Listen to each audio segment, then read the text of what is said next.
For the purpose of this case study, I have chosen to discuss my findings, diagnosis and prescribing treatment after a 27-year-old female presented to a primary care setting with abdominal pain and urinary symptoms. I have followed the Nursing and Midwifery Council Code of Conduct and the Royal Pharmaceutical Society framework throughout this case study, and I will then critically reflect my findings. There will be no identifiable details of the patient disclosed in this case, as the patient has the right to confidentiality in respect to her health, and as healthcare professionals, we must ensure that this is not broken in practice or beyond. Zucker et al. 2019. The 27-year-old female initially started with mild urinary symptoms. However, her symptoms have now worsened and is experiencing fever, nausea, left-sided back pain and worsening urinary symptoms. The patient was allowed sufficient time for her to explain her ongoing symptoms and timeline. RATNA 2019 states that communication is of the greatest importance as the level of care delivered within healthcare will be impaired. Therefore, a consultation method was implemented into practice as McLeish-Snowden 2017A states it provides a structure, allows the patient to speak, and it can build a better patient-nurse interaction. The Calgary-Cambridge model was used as it is comprehensive and evidence-based. McLeish-Snowden 2017B. However, Mihai 2012 states that people can be deterred from using it due to its 71 microskills, but he still argues that this is actually still one of the best read consultation models in the UK.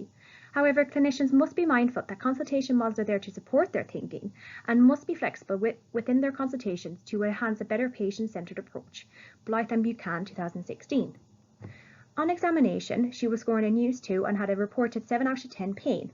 On examination of her abdomen, bowel sounds were heard and it was of normal percussion. Abdomen was soft but tender to suprapubic and left flank on light palpation. There was also pain on ballot in the left kidney, and she had left-sided costovertebral angle tenderness. However, there was no guarding or rebound tenderness identified. The patient was of normal colour, however, appeared in some level of discomfort as she walked holding her abdominal and held a grimacing facial expression throughout the consultation. The Socrates pain assessment tool was used to further understand and identify the severity of her pain. This is an assessment tool to explore a patient's pain or condition, Swift 2015. Socrates is a mnemonic acronym for site, onset, character, radiation, associated symptoms, time, exacerbation symptoms, and severity. While other pain assessment scales could have been used, such as the numeric pain rating scale, this is subjective, does not consider fluctuations of pain, and only looks at one aspect of pain, Herbs et al. 2007. The Socrates assessment was beneficial in this situation as it not only allowed to explore her pain, but also looked at the associated symptoms with the pain. It is important to remember to not use the pain assessment alone to identify the degree of pain, as it will not be patient-centred approach, and the healthcare professional must consider other factors when assessing pain and look for other supporting evidence of what the patient is actually saying, such as body position and facial expressions, for 2019. The patient was then administered appropriate analgesia to help relieve her pain. With the presence of nitrates and leukocytes on a urine dipstick, this has a sensitivity up to 84% and a specificity up to 98% for urinary tract infections, also known as UTIs. Ramakishkin and Shki 2005. Whilst the study is outdated, another journal identified that the presence of both leukocytes and nitrates indicate better diagnostic performances in comparison with solar indicators, Johnson and Russell 2018. Whilst the presence of blood and leukocytes can indicate renal colic, the presence of nitrates alongside these markers make renal colic more unlikely. Morgan and Pearl 2016.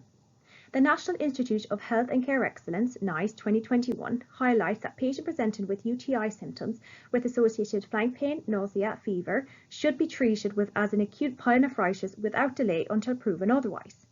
In this case, the patient presented with all of these symptoms, so an uncomplicated UTI can be ruled out as a differential diagnosis. Therefore, considering all of the available evidence, the most likely diagnosis would be acute pyelonephritis. Further tests and investigations could have been carried out to confirm the diagnosis, for example, blood, imaging or ultrasounds, the BMJ 2022. However, NICE 2021 disputes this and has reported that these are not always necessary and it depends on the overall clinical presentation. In this case, bloods and further investigations were not required as the patient was systemically very well and there was no other risk factors such as comorbidities, pregnancy, recurrent episodes of pyelonephritis or being immunocompromised, to name a few. Bilyava and John, 2022, state that pyelonephritis is typically caused by ascending bacteria from a urinary tract infection, and approximately 60 to 80% of uncomplicated infections are caused by gram-negative bacteria such as E. coli. a randomized control trial of 1,003 participants who were treated for pyelonephritis identified that 92.5% of the response bacteria was E. coli. Cattrall et al. 2018. The first-line treatment for pyelonephritis should be treated with an empiric antibiotic and prescribed in relation to current and up-to-date local antibiotic-resistant guidelines. Bilyava and John, 2022. The treatment for suspected pyelonephritis should not be delayed, as it can lead to sepsis, renal abscess, and renal papillary necrosis. Keenan et al. 2017. Cefalexin is the first-line treatment for pyelonephritis in both national and local policies, NICE 2021 and the Nottinghamshire's Antimicrobial Guidelines 2022. As a treating clinician is not yet a qualified non-medical prescriber, they discussed their case with their DPP. They both spoke about the history, the findings, the current medications, and allergy status. After the discussion, the DPP agreed with the diagnosis, and she then issued Cefalexin 500 mg twice daily for 7 days. She also recommended that the patient should be reviewed within 48 hours if the symptoms have not improved or she was experiencing worsening symptoms. She also explained to send off a urine for midstream culture so that the next healthcare professional can review the most likely sensitive antibiotic for the treatment of this infection. NICE 2021. The pharmacodynamics of cefalexin. Cefalexin belongs to the cephalosporin family. Herman and Hashmi, 2019a. Cefalexin is one of the first generation of beta-lactam antimicrobials. View and Perez, 2021. It is used to treat both gram-positive and negative infections, such as E. coli, Proteus mirabilis, and Klebsiella pneumoniae. Cefalexin can be used to treat multiple infections, such as respiratory, skin, and urinary tract infections. View and Perez, 2021. Cefalexin works as it disrupts the bacterial growth on the cell wall by binding to specific penicillin binding proteins, which inhibits the last phase of peptidoglycan and thus will aid to break down the cell wall as it loses cell viability. Karaman, 2015, and the EMC, 2022. The pharmacokinetics of cefalexin. Absorption. Cefalexin is very well absorbed through the gut wall or GI tract, and this medication is acid stable, so it can be taken with or without food. The EMC 2022. When cefalexin is taken orally, it has a very good bioavailability of up to 90%. BQ and Zonar 2015. Cefalexin has a half-life up to 1 hour with people with no renal disorders. Herman and Hashmi 2019b.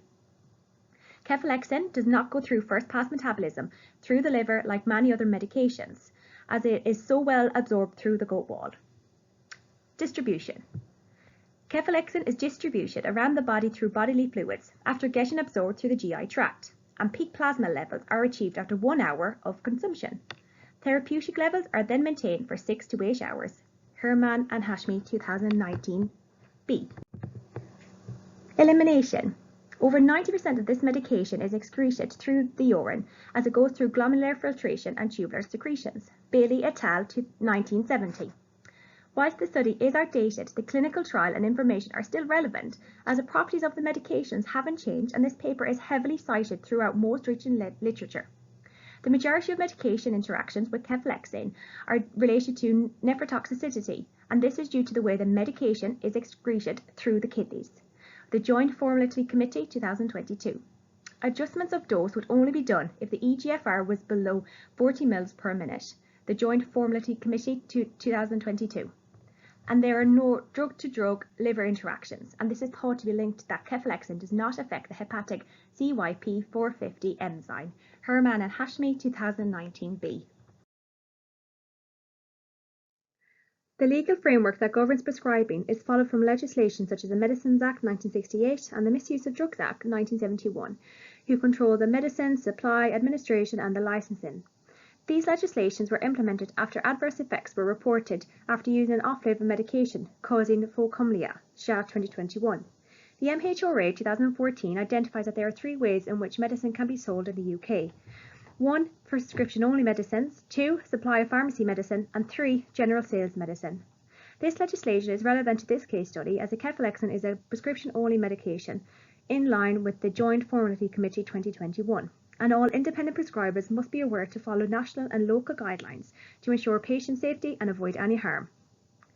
The prescription that was given to the patient was legally blinding as per the Joint Formulary Committee 2021 guidance. However, Elliott et al. 2021 have estimated that there are 237 million medication errors occurring annually in the UK, and 38.4% of these are linked to a primary care setting. Therefore, it is imperative that all nurses have some form of indemnity insurance which will protect them from claims of negligence or omission which was made by them. Both the treating clinician and the DPP were satisfied that the patient had capacity and understood the need for taking antibiotics, the potential side effects, and how often to take the medicine. Although if there was reasonable doubt that the patient had lacked capacity, then we would have to follow the Mental Capacity Act 2005, as this is a legal framework which was designed to support those who are unable to make a decision for themselves and who lack capacity. When prescribing any medication, all practitioners should be considering the 4 pillars of medical ethics. The 4 pillars are described as beneficence, non-maleficence, autonomy, and justice. This framework gives the practitioner the time to consider if their actions are in line with the 4 pillars. Beauchamp and Childress, 1994. The 4 pillars of medical ethics were considered prior to issuing the prescription for the patient, as one could look at the patient developing potential side effects as harm. However, issuing the antibiotics will reduce the risk of the patient becoming more acutely unwell, which could potentially lead to sepsis, and this could be seen as doing good. Additionally, the prescription could contribute to the global health threat of antibiotic resistance, the World Health Organization 2020. Brown et al. 2005 highlighted that there is an antimicrobial resistance among uropathogenic E. coli, and this is likely due to the predictability of E. coli with pyelonephritis. However, a more recent and relevant journal recognised that there has been a fall in resistance of cephalosporins, and this is likely related due to the restricted use of this medication. Sabu et al. 2015. The Department of Health have introduced a 5-year plan on how to tackle the global threat of antibiotic resistance, in the hope that antimicrobial resistance will be controlled by 2040. The Department of Health and Social Care, 2019. The Nursing and Midwifery Council, the NMC, is a nursing regulatory body for which all nurses should follow. The NMC 2015 have set out a code of conduct which focuses on 4 key aspects: prioritising people, practising effectively, preserving safety, and promote professionalism and trust. The NMC 2015 have reported that all nurses have a professional responsibility for their own actions and should only ever work within their own limits and experience. The NMC have adopted the Royal Pharmaceutical Society Prescribing Framework as their standards on competency for safe prescribing and effective practice. The Royal Pharmaceutical Society, RPS 2020. As a trainee advanced nurse practitioner, utilising this framework is imperative to continue my own personal learning and development, as it can be linked to daily general sales medicines and patient group directives, of which all trainee ACPs can use on a daily basis. The framework has 10 principles which sets out what good prescribing would look like in a consultation. A discharge letter was sent to the patient's GP, which explained the rationale for commencing antibiotics and the need for potential follow-up in 48 hours if symptoms were not improving. Whilst all healthcare professionals must maintain confidentiality in line with the NMC 2015 Code of Conduct, information sharing is crucial so that there is good communication from allied health professionals to the GP. Prior to the consultation, the patient gave verbal consent to share and view her summary care records, so the treating clinician was able to send communications electronically and thus improved the service for the patient. It can reduce prescription errors and waiting times. The NHS Digital 2020. It's imperative that all healthcare professionals keep their knowledge up to date, as new advancements in prescribing and medicine is forever changing. Carey and Courtney 2010 formed a non-medical prescribers questionnaire, which returned 1,400 responses, of which identified that 80% of those people were getting CPD and they had support in regards to the prescribing role. However, a more recent report looked at a combination of meta-synthesis qualitative literature, which included 25 articles. And from this review, they concluded that CPD could be more relevant, attainable, and representative of real day-to-day challenges. Mambo et al. 2021. There are several ways to keep up to date, for example, clinical supervision. Clinical supervision can be a useful and effective way to support colleagues and to help develop their skills and knowledge. And this is also recognised and supported by the NMC. Driscoll et al. 2019. However, Rothwell et al. 2021 argues that there is often insufficient time for supervision due to time restraints and unmanageable workloads. It is therefore important that the individual prescriber seek support even if it is not on their allocated working day to ensure that they are supported within the prescribing role.